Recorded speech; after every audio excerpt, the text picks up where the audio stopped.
Welcome back, everybody. We're back together with another video. And the word on the street is, the Acolyte sucks. We all know that. But there's another project that's supposed to be coming out. This Rey movie directed by this activist, Charmin Obaid-Chinoy. I don't think this woman knows anything about Star Wars. But Daisy Ridley is apparently coming back. But I'm still thinking after, the backlash of The Acolyte, that maybe this movie, this Rey movie, may not even happen. But let's just assume that it does.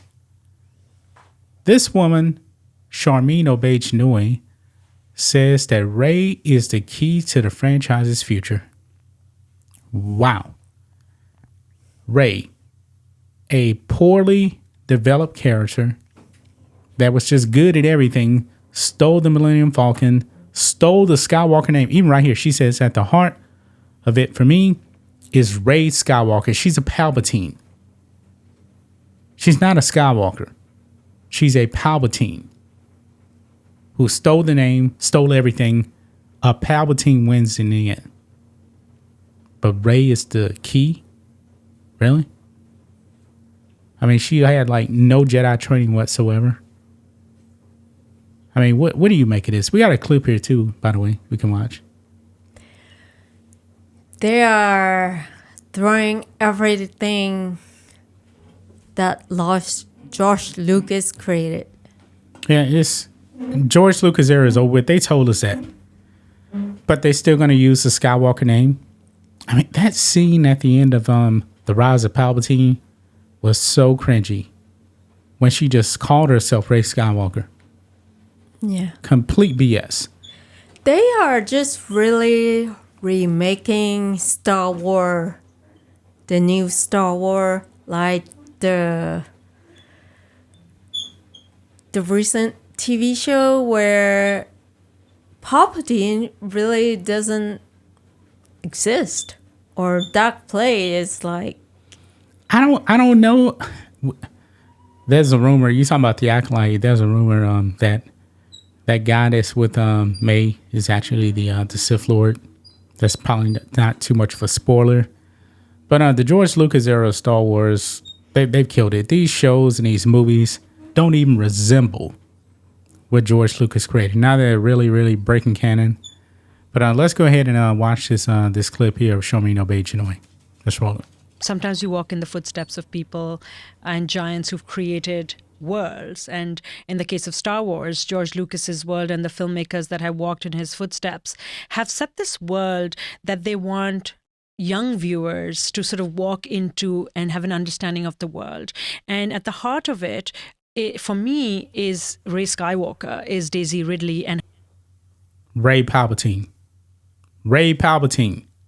She is the daughter of a clone of Palpatine. Her story, and taking her on an adventure to a Jedi Academy and sort of creating a world that is a natural dovetail to the story that we've seen her go through the last 3 episodes, and working with Lucasfilm and Kathleen Kennedy and the team over there in breathing life to characters that everyone loves and has fallen in love with, and finding new characters that the next generation of moviegoers will fall in love with. I've had conversations with J.J. Abrams. I've had conversations with George Lucas, and then of course Dave Filoni, who's a big part of the Star Wars universe now. We speak very often, and Kathy Kennedy and Carrie Beck and Simon Emanuel. I mean, I think the team is really taking time to make sure that we do justice to telling the story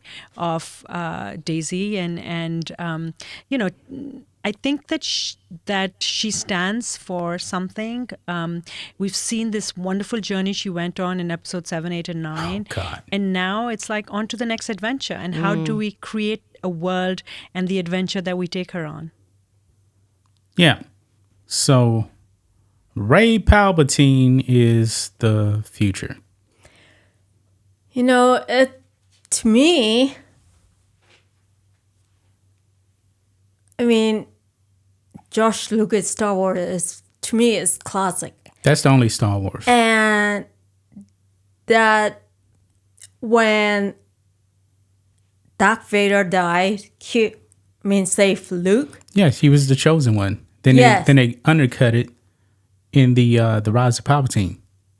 Yeah, after Darth Vader died and he redeemed himself, that should stop right there. That's the end of Star Wars.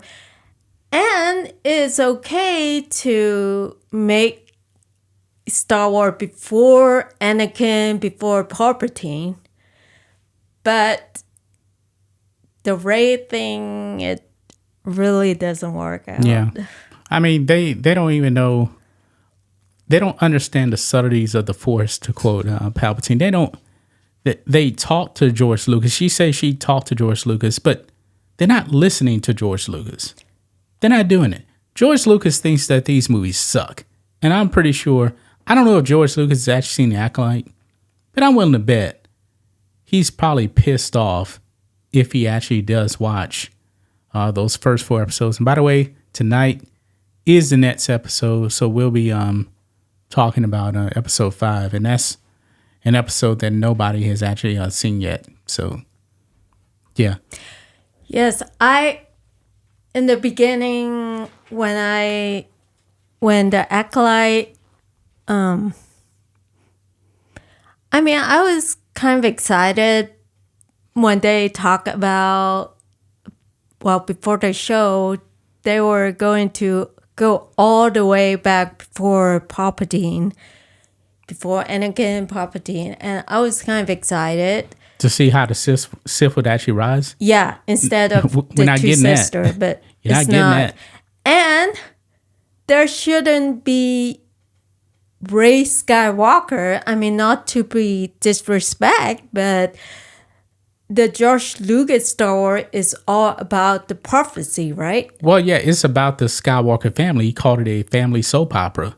And that wasn't the case in this. No. I mean, they put a Palpatine front and center and stole everything, including stealing the name Skywalker. That really just irked me. Yes. It really did. It's really, the star of Star Wars is actually Anakin. Yes. And he wasn't anywhere in these movies. And I'm pretty sure Anakin's going to be nowhere around. And this Rey Palpatine movie, which I'm not going to see. Yes, to me, George Lucas Star Wars is about that the Jedi has been waiting for the prophecy to come true. And it did. It's Anakin. Yeah. And it's talk about how Anakin turned to the dark side and then redeemed himself. Yes.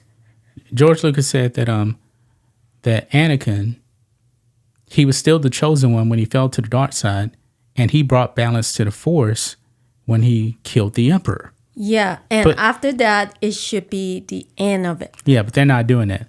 They're taking it in a whole new direction that's just horrible. And now they got this woman here. No offense to Daisy Ridley, but this woman here, Charmin Obaid-Chinoy, she is, I think she may do worse than Leslie Headland. I don't know, because she's never directed a movie at all before, ever. She's a documentary filmmaker. I believe she directed an episode or two of Miss Marvel, which nobody liked, by the way. So, why do they just